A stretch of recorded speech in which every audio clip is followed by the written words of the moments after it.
Thank you for everybody for joining. This is the end of week 3, which is so crazy, of ADHD Awareness. October is flying by. Yeah, I am very aware of my ADHD this month. How is that? Timeline is. I can't even, like, the fact that this month is literally almost over, I can't even believe it. It just feels like it started yesterday. But today we are talking to Linda, and we are going to hear all about her story and her business. And she's an entrepreneur. She has some amazing work. Like, she does some amazing, beautiful art.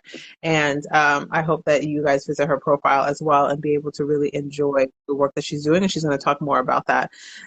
But we're getting into the weeds of entrepreneurship and what helps and what doesn't help. And we will we'll also hit on some topics like, what does it mean to have a virtual assistant, and so some other hot topics for the entrepreneurs that are tuning into this month of IG Lives for ADHD Awareness Month. So I'm going to ask Linda to introduce herself. All right. Well, thank you, first of all, Megan, for hosting me. So my name is Linda, also known as Panda. So obviously my account is Panda Cub Stories, and it's also the name of my webcomic. So I'm a comic artist who also really loves to cook, and I also have ADHD. So so I guess, like, since the topic is also very much like entrepreneurship, I guess I'll just mostly talk about my business. So I currently draw a lot of food content because my current hyperfocus is, my hyperfocus for the past 5 years now has been to relearn and document my family's recipes. So we're from Chengdu, Sichuan, which is also sort of the story behind the panda. My panda. So Chengdu, home of the giant pandas, and Sichuan food, in my completely biased opinion, best food in the world. Anyway, so for me, cooking used to be very much a love-hate relationship. Like, I would love to help other people cook. So, sorry, this is my cat in the back. I don't know if you hear the tearing of paper boxes going on. But I would find cooking really stressful myself if I was alone, and kind of boring. Anyway, so my business kind of revolves around these food comics that I started to draw myself, just to help me demystify and depuzzlify, I guess, the whole process of cooking. And now I make them into recipe cards that I sell both online as well as. That's awesome. And I really need to take a little bit, like, a closer look at your account, because I also do love to cook. Yeah. And I am dying to try some new recipes, because I'm completely, in a very ADHD way, I am, like, completely drawing a blank on, like, what to cook anymore. I just look at my refrigerator and I was like, forget it. And I just pull toast, apples, and peanut butter, or an egg. Yes.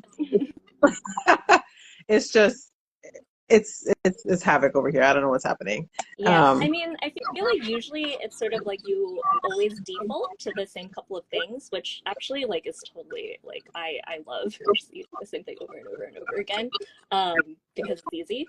But like, sometimes I just think of the visual notes as memory cards. Otherwise, like, I have to rev up the really leaky memory of mine to, like, plan and coordinate and do everything from scratch. Whereas if there's just, like, a card, then I'll be like, oh, that's a colorful and cute reminder of what I need to do today, and then I'll just, like, reference it. Yeah, I love that. So thinking about your journey into entrepreneurship, or, like, what led to that journey? Yeah, so I think it was sort of a sideways entrance into entrepreneurship. So my art career is my second career. I kind of pivoted in my mid-20s. And before that, I was working in higher education. I was a program administrator for my alma mater. And the decision to, I guess, become an entrepreneur was not really a decision to become an entrepreneur. It was more, I want to, try to put my full, like, focus on working on my craft and being a writer and illustrator. So I always thought that I would be kind of like doing freelance work to pay the bills. And then if I finally landed, you know, a big book deal, then maybe that would be what my career would look like in like the perfect world. And the kind of crazy thing is, like, a lot of those early pie in the sky dreams did come true. So I am working my first book with a big four publisher. Thank you. And it's actually like, you know, a Sichuan cookbook, but a graphic novel. But what I found was I sort of kind of had to become an entrepreneur first. So how it happened was I obviously draw like comics about like cute fluffy pandas, and I do a lot of slice of life stuff. And when I was working on my portfolio, it was actually like I was doing a lot of picture book like content, because I always thought I'd be publishing for really young children. I used to teach part-time preschool as well, so that's still kind of the genre that's near and dear to my heart.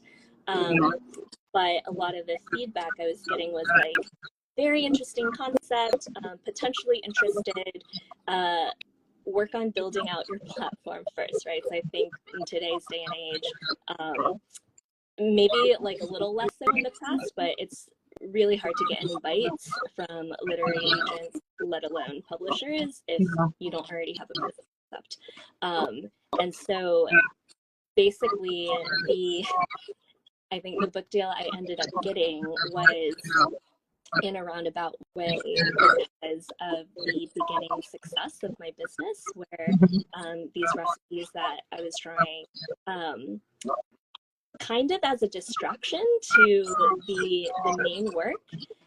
And they were kind of drawings that I drew to solve a problem, right? So for entrepreneurs, it's like your product, it's great if it's a great product, but if it doesn't solve a problem for people, it's not really that much of a product, which I think a lot of artists struggle with, right? So it's kind of like making art, but then nobody owes it to you to give you money for your art. And I think that's like something that I have had to like remind myself of a lot.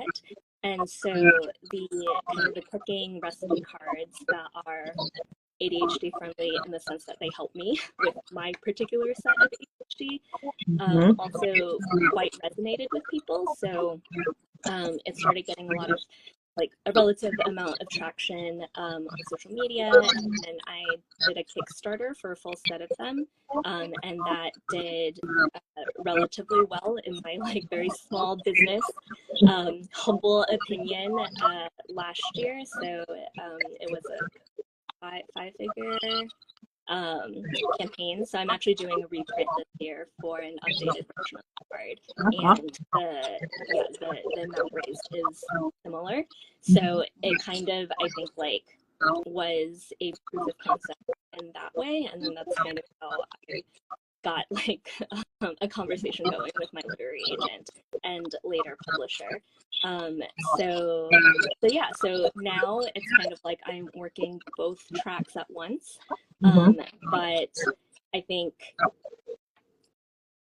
going through the process of working with traditional publishing is also teaching me that it's a really, really slow process. So I signed a book deal last year, and my book is not slated to be published until late 2026.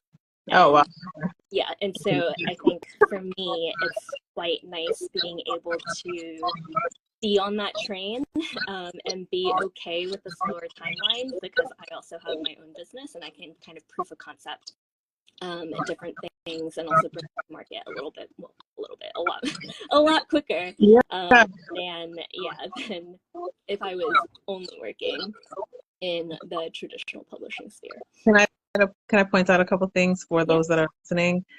So one, just to reiterate, she is an amazing artist, and you know, from her story, what I'm hearing from you is there was something that you were passionate about, and you devoted the energy to it without guilt or shame. And then because you made that information public, and you're working with your brain and doing the things that you love and that you enjoy. And, you know, sometimes when people think of hyper-focus, they're like, oh, I'm only going to be able to do this craft for 5 minutes or like for a couple of months, then I'm going to put it down.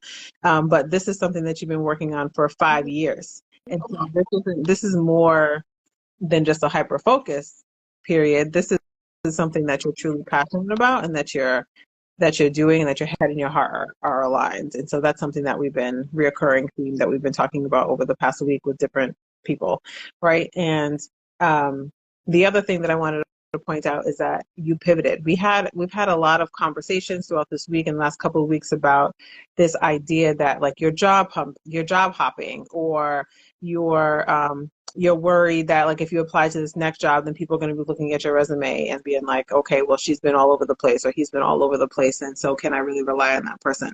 But just recognizing that trying new positions and trying new things is okay, and you learn something along the way every single time until you find the thing that you actually really want to do, right?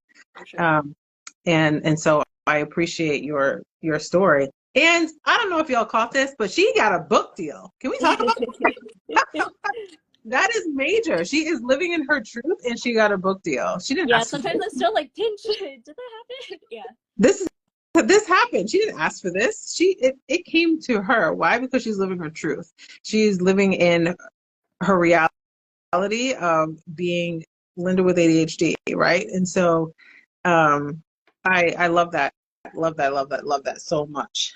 And then I had a sidebar question around when you had mentioned like just doing ADHD recipe cards. Is that a model that you're also patenting and selling, or is it just your particular recipes from? So, yeah, the recipes are mostly my family recipes. A couple of them are collaborations I've done with other internet kind of like chef and food Instagrammers, food YouTubers. And I think that's kind of, I guess, like in terms of ADHD is what keeps it fresh, right? Because like for me, I'm very, very easily bored, and so if it's like the same thing over and over and over again, I'll be like, I don't want to do it. But for the recipe cards, it kind of hit the sweet spot between it's very formulaic and they're designed to be that way. So I don't know, I guess it's very reflective, but basically what they are is it's like a recipe that can just sit on one page, and then step one is always the other tool, step two is always ingredients, and then the other steps are, you know, how to cook, and then like if you flip it around, it's the outline bulleted point in the back. And yeah, and so these I don't know if they're patentable, mostly because like recipes you can't I guess like put a patent or do copyright on them, but you could how you create the recipe. So the artwork is mine, right? So, and that it's very much like inherent artist copyright. And so, yeah, so I would say the recipe cards now are kind of my bread and butter. And then they are going to be adapted into a book. So the visuals are going to be slightly different. But yeah, I don't know if that answered your question. Sorry, what was your question? I was just trying to think, like, because, you know, you're not the, just thinking about having a tool or having a recipe tool that is really ADHD friendly could be like really helpful for a lot of people. So I was just wondering if you were also selling like the templates, I guess is maybe a yeah. So I haven't but I'm just wondering. yeah. So I don't know like how template, because I feel like anyone who wants to like make their own, I'm like, yes, please make your own. I mean, like I originally just like draw them on these blank cards. So it's like, if you want to document your family recipe, do it. And I'm definitely not the first person who has, you know, like done doodled recipes. Like a lot of different artists do that. I think for me, what like I haven't seen, and it's one of the reasons why I started doing the one picture recipe cards my way, is I think a lot of the illustrated recipes I've seen in the past, they're very, very beautiful, but they're also very different, right? So I would read one and then I have to spend some time like trying to like look at it as a comic and a piece of art, and I'll be like, oh, really interesting. And then when I read another one, it's sort of like I need to do it all over again. So for recipe cards, I think I'm also just kind of like nerdy and I really like infographics. So I'm like, what is a design I can use that is familiar and like I don't need to burn any extra brain calories figuring out like what is this recipe, what tools does it require, like what ingredients does it require, because like bam bam they're always in the same like eye position. Mm-hmm. um, and so yeah, so I guess like I haven't thought about selling templates. I might create one for like free download, but I think for me yeah, I think it's more the interpretation of the recipes is what I go for. Yeah, no, um, I love that. And, part of it is because another reason why I love this particular conversation and the fact that you're doing this is because, people always question their own ADHD, right? And so I always try to remind people like we're in this world for a reason. And so like you are tapping into what works for you and you're like, okay, well, this, like, I need a way to be able to capture these memories. I need to be able to capture this content, but I need to do it in a way that makes sense to me, the way that my brain works. And there are other people in this world that are just like you that also need that. And so you're fulfilling a need for a bunch of people that are constantly ignored. And Mm-hmm. so I appreciate when people lean into their gifts, into the vision, and be able to create something to help other people. So thank you for that.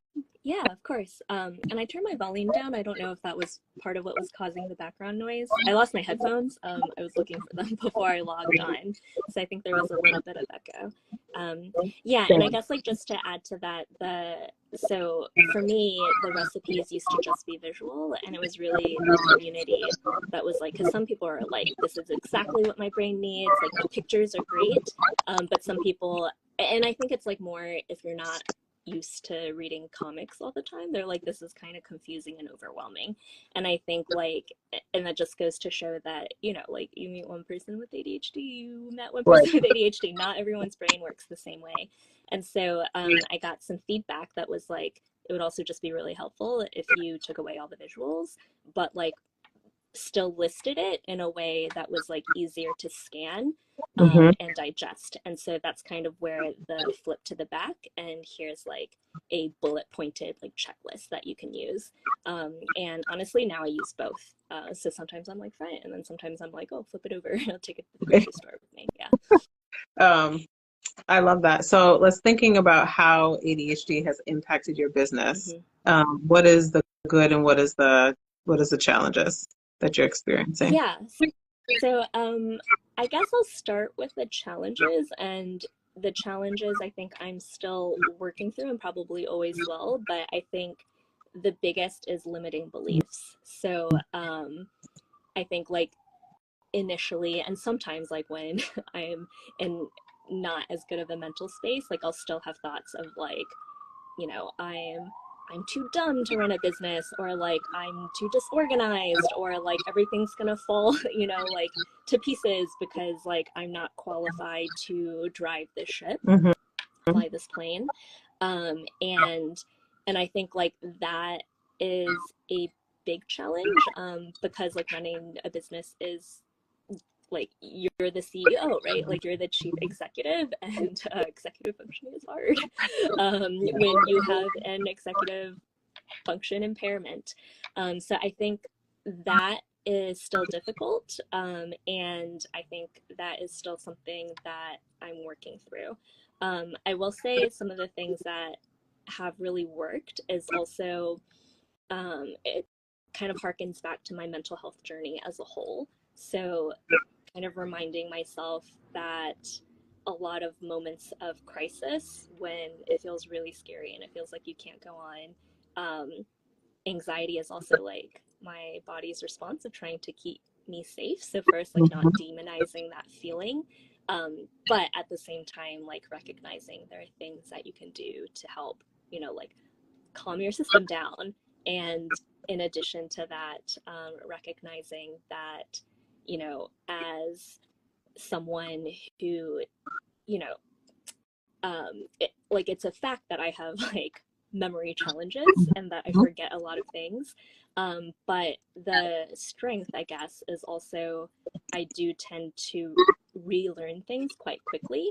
and even the whole recipe card thing is like, it's because I have such a hard time remembering things that I created a way to very quickly, I guess, like get back to speed. So I'm doing the same for my business as well, where there's some like, you know, system operation and procedures that I've created that really help me kind of leave the business for a while if I have like a bad mental health spell. But at the same time, it's like, oh, if I go on vacation, I come back and I can pick up where I left off. And a lot of that is also done with the support of my virtual assistants. I know we were going to talk about VAs today. And I think just like learning that you don't have to do everything perfectly, and you also don't have to do everything yourself. And so like learning to both delegate and and like hire on support as needed has been a big game changer for my business. I love that. And I concur, right? And so like, you know, I'm an entrepreneur at this point in my life too. And I did that career switch from working for other people to working for myself as well. And I can 100% co-sign everything that you're saying. Dealing with the limiting beliefs. I really liked the fact that you said like not to demonize how your body is responding to something, and allowing your body to feel what it feels, and then being able to work through that. And so feel what you feel without judgment. I feel like I want to say namaste, right? And so it's like a practice. Exactly. Practice, not judgment, which is a yoga thing, but definitely practice not judgment. And we can probably talk about what that means in like a whole other live. And if you have questions about that, go ahead and DM me. And then the other thing that I wanted to point out that you had mentioned was recognizing that some of the areas in which that you may have weaker executive functions are a fact. It's a fact. Like it is what it is, and you have to put in some accommodations and some strategies in place in order so that it doesn't negatively impact you. And so as an entrepreneur, putting in those operating systems so that you can take the time off. So I love everything that you just said right now. So if you're an entrepreneur listening, I hope you're taking some notes. And support is major. And so, but you know, I feel like did I talk about support yesterday a little bit I did. We talked a little bit about support yesterday too with the marriage and family therapist when it comes to just navigating relationships and being clear about what support means when you are seeking it. And even as an entrepreneur, when you're thinking, like, you have to recognize what support that you need, and then you need to be able to articulate it, right, in order to do something about it. And so, you know, when we can move into the conversation about just working with VAs right now, but I mean, that's major, right? It's like if you have a virtual assistant, you need to be able to know what to tell them that you need to help run your business. And so what is your process to be able to identify your needs and then to be able to communicate that to a virtual assistant? So I think for me, and my VA is remote and part-time, so she's based in Asia. And so I think, so a big part is asynchronous communication, just because we're in completely opposite time zones. It is helped slightly by the fact that my sleep schedule is very weird, and so I'm often awake for a long time during the day in Asia, which also means I'm up until like 4 a.m. Anyway, that's the story for another time.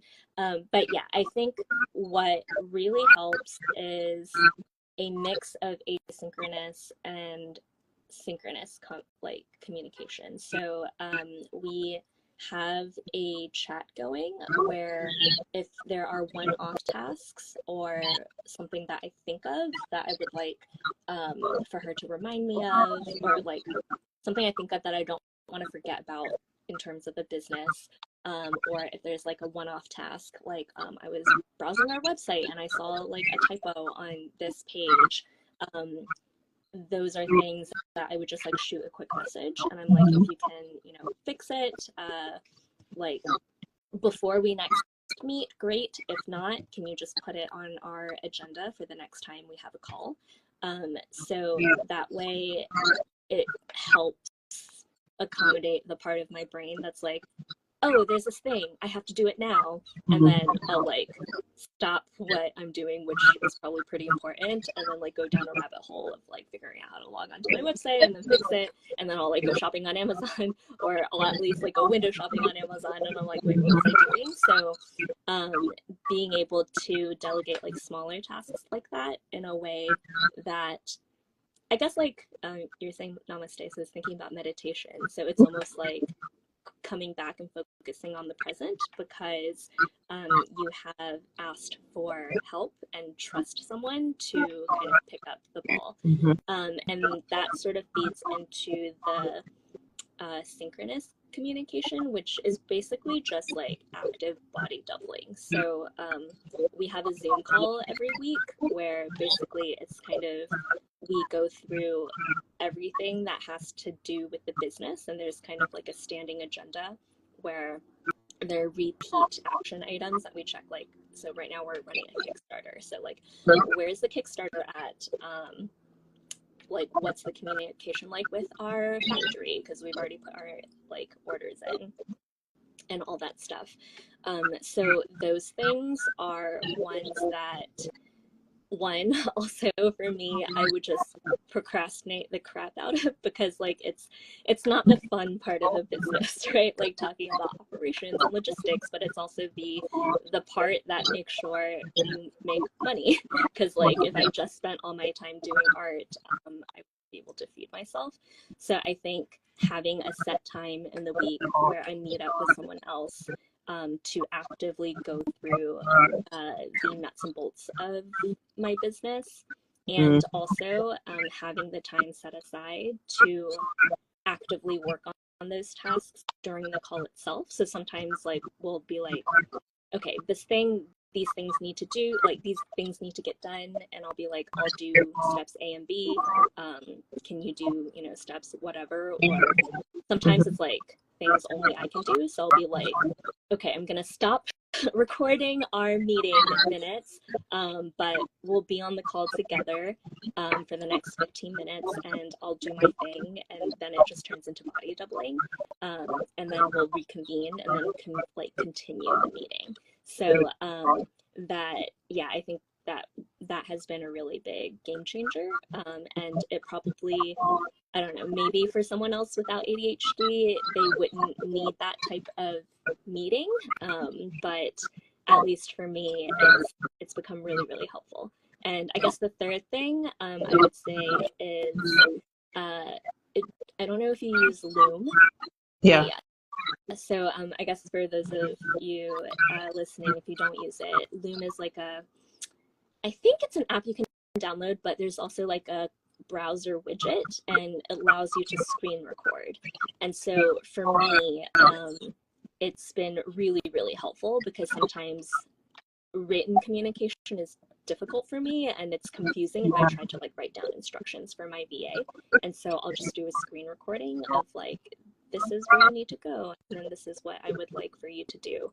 And going through it myself also helps me familiarize like that part of the business, so I'm not, you know, completely handing off the reins to someone else and forgetting how to run my own business. Yeah, and I would say it's helpful in both ways too, because sometimes, like if I receive a bunch of documents, I'm like, I get really overwhelmed too. So I'm like, oh, I just need somebody to just walk me through this. Yeah.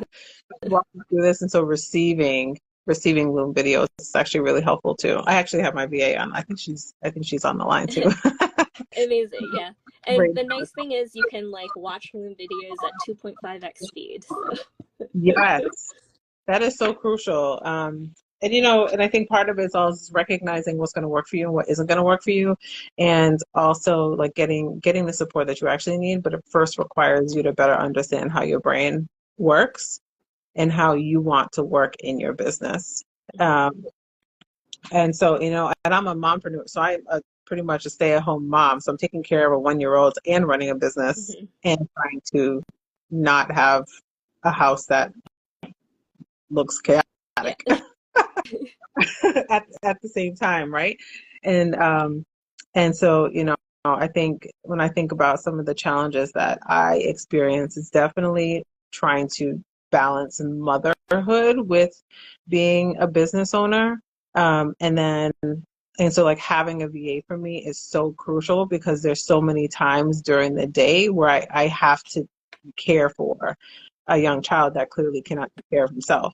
And being able to know that there's somebody else that is still working on some of this stuff that needs to get done is very relieving for me. And so it doesn't allow me to be super stressed or to be anxious, because otherwise, like I don't want my son to feel like he's competing with my business, right? And so having that additional support is actually really, really helpful. And it's probably the only way that I can do this. But so we talked about the challenges, but how is ADHD helping your business? So I think that mostly comes back to yeah, I guess like right now, I've been taking like an online class about like a physical product-based business, but I think right now the offerings I have all kind of stem from my ADHD. So like the recipe cards we've already talked about, the fact that they exist is because I needed to find a way to convince my brain that like or not convince my brain, but I needed a way to accommodate the fact that my brain just doesn't hold recipes the same way my parents like do. Because like sometimes like my when I go home and I'm like cooking, I'll like pull out a recipe card and I'm like making one of my mom's recipes, and she's like, "Oh, you still need to look at that." And I'm like, "Yes, I will always need to look like that. There will not be like a day when I don't." And I think like it's also interesting too because like I was thinking about like my relatives and especially relatives of my parents' generation, and they cooked a lot more than I think I do, and I cook a lot now. Like I think a lot more than well, I wouldn't say a lot more, but I think I do cook quite frequently now. But I still don't cook on a daily basis. Sometimes like 2 meals a day, and often I'll like swap out recipes because I sometimes get bored, right? And so for me, the recipe cards as a product like formed as a way to plug the holes in my brain and at the same time to stimulate my brain enough to find cooking familiar recipes interesting. Because like sometimes I'll like read my own recipe cards and I'm like, oh, that is a really funny way I drew my cat. And I'll be like, oh, anyway, so it's like a little like dopamine boost. And I think that problem that I solve for myself is also kind of both a problem that I solve for the people who decide to buy my recipe cards and use them. And so that's kind of the physical product part of my business. And then the other part of my business is, so I do have an online course and cooking membership. I don't talk about it as much now because, it's still available to join if you would like, but I kind of like the size that I have of like the members who are currently in it. So basically, apart from the physical recipe cards that I sell every month usually on the fourth Sunday, I will host a live Zoom cooking class, which is free for members, and is also if you wanted to purchase it a la carte, it's like $50 per class. But that is also designed a way to accommodate my own ADHD, but the accommodations are also kind of the selling points of the membership and the business. So the membership includes an e-course, which is basically like a step-by-step video course that teaches you how to set up your own kitchen for Sichuan cooking, and it leads you through like the entire process without any guesswork. And it has like a library of videos of all the recipes that I've made. So copies of recipe cards and also like videos. But the live portion of kind of the digital product is basically on the fourth week of every month. I'll choose one recipe or maybe a couple, and then I'll commit to it right on Monday, and then that's when I send out the email. Like, this is what we're going to be cooking on Sunday. If you're a member, add it to your calendar. If you would like to purchase it a la carte, you may. And so, like, at that point, the intention is set. And it's also married to a specific time slot on my calendar, which is always like 1:30 in the afternoon on Sundays on the 4th of the month. And so that sort of solves that would be an interesting recipe to cook. You write it down somewhere and then you just never look at it again. And that was a problem I had. So that's, that was the problem that was solved. And then another big issue that I struggled with in terms of cooking was both, picking what to cook, finding a time to do it, but then I don't know if you've tried to like grocery shop and then like plan and then your kitchen's not clean, so you have to like clean your kitchen, and then so like there's a lot of executive function and pre-prep that comes with cooking that sometimes, like, as someone with ADHD, I don't think about. So usually, or not usually, so the series of sales emails and also kind of like communication in that week leading up to the Sunday class is also emails that I will use myself, because Monday is like, here are the recipes, here are the dishes we're gonna cook, and I share all the recipes, so it's like, it's free. If you want to just do it yourself, you don't have to pay me, right, to join. And then on Wednesday, I'll send out kind of like another reminder that this thing is happening on Sunday, if you would like to log on. And then in the middle of the week, that's when I'll send out a shopping list. So I'm like, here are all the tools and ingredients that you will need if you want to cook this with me on Sunday. And those are also linked to like Amazon Fresh and Amazon items if people just want to like click and add to their cart. And so that sort of like solves the grocery shopping and like tool prep part of the thing. And then Friday rolls around and basically the same email goes out again. It's the same content. So for me, it's like, if I ignored my own email on Wednesday, I'll be like, okay, now I need to actually get my ingredients. And then on Sunday, it's pretty chill. Like, so we'll log on together.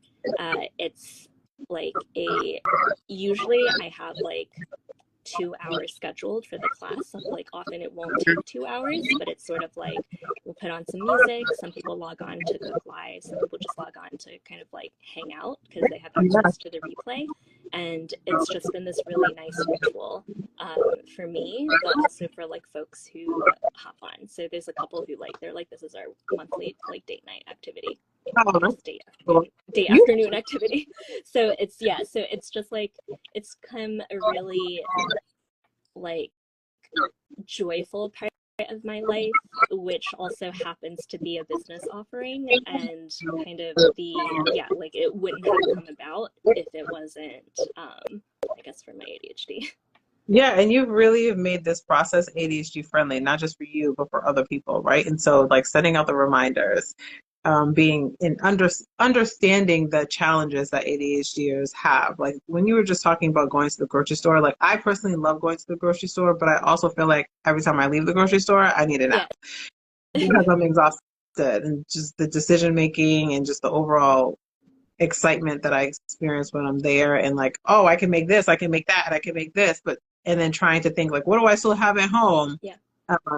And not really fully having a plan when I go to the grocery store, and then recreating it while I'm shopping. And so the simplicity of your process is really helpful. So, people that are either inspiring to be entrepreneurs or are an entrepreneur, and just recognizing like you need to understand your audience, and your customer, but also understand yourself. So like, what are your pain points? and what are the solutions that you can come up with. And so, and every time you mentioned other part of your business, like it just, ADHD is kind of intertwined in all of it. No, for sure. Lots of pain points. But I'm like, how do I solve this? Yeah. Yeah, but it's, but you're tapping into your creativity. Like we're also very creative people, right? And so you're tapping into your creativity to be able to find those different solutions. And so again, for any entrepreneurs that are listening or inspiring to be entrepreneurs, like what are your pain points, and have you actually taken the time to tap into your own creativity to come up with solutions for that? As well. And knowing that you can stick to this, like if you're concerned or fearful that you may just give up on it, you know, challenging that limiting belief. And here is an example of somebody Yes, that and is, it's a constant work in progress. So yeah. And you also have a really big social media following too. And so how, between managing your business and like social media in of itself feels like a yes. full-time job at sometimes. How did you build your social media following? Yes. So my main platform is Instagram, like I would say almost my only social media platform is Instagram. So I think like one is picking one to focus on, and I don't know if it's different from non-ADHDers, but like I hop onto everything immediately, but it gets way too exhausting to try and do everything. So I think like maybe if you're just starting out, I would say pick one and focus on it. It's not like you can only be on one, but I think it's a lot more effective to focus on one and maybe just like leave the others be and be okay with that, because I think a big part of social media struggle is like FOMO, right? Like if I'm not always posting, or if I'm not like on the newest app, then I'm gonna lose out. And I would say that is just something that like you're always going to lose out on something like, and accept it, right? It's sort of kind of like the whole like, yeah, we have executive function impairments, like our brains are not going to change, like that's going to be a fact. And then I think the other thing is, so when I first started growing my Instagram, it was so much easier to grow organically. And yeah, like just now, I do think, I don't know, like I don't know if it's like after TikTok like became TikTok and all the other platforms started to like follow TikTok and they're like, for you algorithm, Yeah. it's been a lot harder to grow organically. And so I think almost, yeah, so sorry, this is very scattered, but I would say if I had a recommendation for social media, I would actually not look at follower count anymore, because I think like that doesn't mean much if your followers aren't seeing your content or engaging with your content. And I think now I kind of look at social media as more of a communication tool and a kind of a memory repository. So I actually post a lot less than I used to. And in a way, like sometimes I'm punished for that, because if I haven't like posted in a while, like I can definitely see like the drop in visibility. Like even if it's something that like I'm really proud of and I think like my followers will like, it's just like thousands less eyeballs get on it than if I was like posting very, very frequently in the past. But I think like now it's sort of like, that's okay. Right now, like the way I curate my wall, and like these are the pieces that I'm most proud of, or these are milestones that I would like to go back to and look at myself. And then the other thing is like whenever I get a new follower, either me or my VA, whoever sees it first, like will reach out and welcome them to the page, and kind of like, and I always usually ask people like, oh, like super curious how you found me, because it also helps me like, know what's working, what's not working for my business. And there's probably a more efficient way of doing this. I know people are like, automate using chatbots. I'm just not technically advanced enough to be there, but I also kind of, I think like it's a part of my business that I really enjoy having like not be automated, right? Because I think there's so much about social media now that's like either an algorithm or an AI like pushing and feeding you stuff, that like being able to have these like kind of in-person chats has been really, really helpful. And then I will also say that recently, to be completely transparent, the biggest upticks in follower count is if I'm running ads. And so they're not ads to increase my following, because my personal opinion is like that's a waste of money. Like don't run ads to just like increase your follower count, because like I don't know, like what's the end game there, right? Like and so right now, if someone is following me as a result of an ad, it's an ad I'm running, for example, to my Kickstarter. And so like then I actually have like a physical monetary return on investment. But usually like the nice thing is if someone finds my Kickstarter and they like it, they'll look at my Instagram or, you know, and they'll be like, oh, there's like more content here, like that's similar. And so then they will follow me.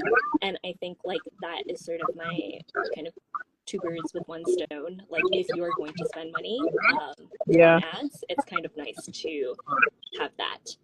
But I will say for social media, I've kind of also been focusing more on growing my email list as well.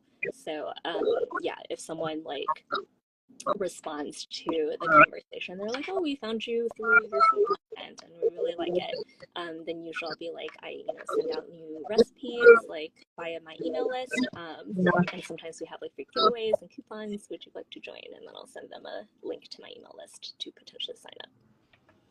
Oh, that's a really good strategy. I'm totally going to steal some of that. Yeah, please do. Also not an original thought. Definitely like learn that from another business creator. So. Oh, good. I mean, that's how we have these conversations, right? It's to kind of learn our strategies to help support each other in this space. And so I appreciate the ADHD entrepreneurship like community as well, because we tend to be more open to sharing information. What is your goal for the future? So my goal going forward is, I think I've recently made the mental switch to like accept, not accept, like accept sounds like, oh, like I have to accept this, but I think before I was very wary about calling myself a business owner who sold physical products. And I think like this is also part of the whole limiting belief thing, which I think like we've already talked about this, but it's sort of like you have to balance overcoming limiting beliefs, but also, like being very pragmatic and recognizing there are things that are difficult for you that are never going to get less difficult for you. And so for me, I used to just be like, I don't sell physical products online. I will only do it in person, where I can like hand you a thing immediately after you give me money, or I'll do something like a Kickstarter where I can, and Kickstarter, people aren't familiar, it's a crowdfunding platform. So you're like, I'm going to make this thing that hasn't been made yet. You will, if you want to support the project, you can give me money up front. And then at a later time this year, I will make everything at once and then ship everything at once. And and that allows me to batch the really logistical heavy work of marketing, collecting shipping addresses, packing and shipping, and sending everything out at once into like one intense, I guess, like hyper focused series of months. Whereas like just looking at my year, I'm like, if I had to take orders every day, which would be the ideal like situation, right? Because you want orders coming in every day for a good business. Or I don't know. But like it would be nice to have orders coming in daily, but at the same time, I'm like, that would also be so stressful, because that would mean I'm constantly having to keep track of and trying to fulfill orders. So before I was like, I'm not going to do that. I'm going to focus on building out my digital products or digital offerings, maybe doing a Kickstarter once a year, and then I will wait for when my book comes out, and then so I think this year I've kind of made the mental switch where I'm like, as much as I love my digital offerings, I love selling them less. And yeah, and the proof of the pudding is my physical recipe card sales in the form of crowdfunder, for right now, like makes up 80% of my income, if not more. And so last year it was like maybe 70%, but I also had my chunk of a book advance, and the book advances are spread very, very far in between. So very far in whatever the saying is. So sorry, long-winded answer, but what I'm looking forward to is kind of building out my physical product business in the coming months and coming years, where I am at a point where I can sell continuously with a system that works for me. So I'm looking into like Fulfilled by Amazon, which is not something that I was aware of before. Like, again, I'm a dinosaur. Like, it's been around. Amazon FBA has barely been around forever, and I'm like, you can do something where someone else ships for you. Yeah. And so yeah, and so looking at that, and then just I want to like improve the product I currently have, which is like my set of Chinese recipe cards, and I've added like 4 drinks. But I also want to expand to more recipe cards as well. So like I have like the one deck already that's like kind of very near and dear to my heart that is being expanded into a book.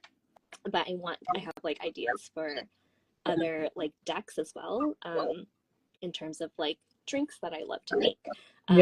Or like one that I definitely will do, but I don't know when, is I want to do an around the world deck where I collaborate with other cooks and people I really admire, but like those recipes are obviously not something within my wheelhouse. So I would love to make that kind of like a collaborative project with I don't know, maybe like 23, 24 other chefs, and like my part will be interpreting their recipes and illustrating them, and if they would be down to, you know, like do a recipe collab. And and I guess like from an entrepreneurial standpoint, usually what I do for these is a profit share, in the sense that the artwork I do, they have lifetime commercial use of. So if they want to print out the card and sell like a print or multiple copies, totally. And then I also can do the same. So yeah, so I think those are the 2-3 things that I'm looking forward to. And you know, and before we go, I just want to reiterate some of the things that you had just said that seem like they've been really helpful for you. So one, again, like understanding how your brain works and also understanding how your customer's brain works, right? And so there's that. But then I heard you talk about batching and choosing a business model and a business process that is going to work for you, and being clear about what that is, and just recognizing that you can do this as an entrepreneur. You can be successful by doing it a way that works for you and not trying to be somebody that you're not. Absolutely. Trying to just follow like the next upcoming viral methodology, right? Is choosing a method that's going to work for you. I think that's so important, whether or not it's like the operating system or whether or not it's just the actual product in of itself, if that's the type of business that you're doing. But there's been you dropped so many gems, and I feel like I'm going to have to listen to the replay and again. So, but our time is coming to an end, and I'm so sad because I feel like I have about 10 more other questions. But I'm so thankful for your presence on this page and during this IG live that I'm doing around ADHD and all things ADHD and different topics. And so I think it's really crucial to hear the voice of an entrepreneur and especially a product-owned business, because a lot of us are crafty, right? A lot of us have like full-time jobs and then trying to do something creative on the side. That sometimes it is just a hobby, and other times you can actually make a career from it. And that's like another decision point, because sometimes, like, you know, when people see your stuff, they're like, oh, you should definitely sell this. And you're like, I don't want to sell this. Like, this is my piece. This is my piece. Like, this isn't something that I want to sell. But just being clear about the decision that you're making in that process. So again, thank you for coming here. We didn't get to actually answer anybody's questions, so I'm sorry about that. I don't know if anybody had asked any, I did see but a comment from Charlene. Thank you, Charlene. Yes, if you have any questions, definitely you can, shoot me a message, or I think I have like some links on my website that you can like pop into to look at. But yes. Yes, and please visit. If you're not following her, please follow her, like all her stuff, donate to, like, give money to the Kickstarter, do all of the things to make sure that she is successful. She's a part of our family, y'all, and so we have to support her. Okay, and I will be reaching back out to you at some point, I'm sure. But thank you again for coming, and thanks for everybody that was listening. We talked about ADHD, entrepreneurship, and VA. Next week, we have another series of conversations. We're going to be actually having somebody come in to do some nervous system work next week. We actually, if you want to tune in next Friday, we're going to be having a nutritionist come in to talk about nutrition and ADHD. So that'll be available. The schedule will be coming out today, maybe, Andrea? or next week, and we're also going to be talking about what is it like ADHD and leadership, and some work accommodation stuff again. And what else are we talking about? How to get through higher ed. And I know that you said that you had worked in higher ed, so we're going to be having a conversation about like what it like to get through the higher ed experience as a student. We're going to be having a conversation about that next week as well. So there's still a lot of really good topics coming up for the end of the month, this week, and then the week after. So please stay tuned, tune in, set your little alarm like on the top of your page, those 3 little dots. And I know sometimes it can be distracting, but just turn on your notifications for this month. Turn them off next month. But right now, you need your notifications so you don't miss out on any of these conversations. But thank you again for coming, and we'll talk to you soon, okay? All right. Thank you, Megan. Bye. Bye.